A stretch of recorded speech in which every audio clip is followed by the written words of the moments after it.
Hello everyone, today we are going to learn basic Scratch Meet Edu tutorial how to change character. So as default, we have this sprite ones as a character, and if you want to change the sprite, you can go to the custom tab, and we have these two options for the character. And if you want to add more, you can click in the below here, could choose a custom, and like I will change the character to this apple and will be shown in the third line. So you can click to change the character, and then you can go back to the code tab.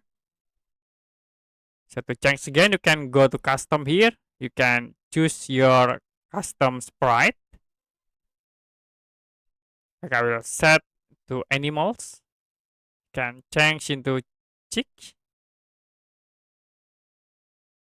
We waiting to insert, and then you can go to code tab to create code from the character.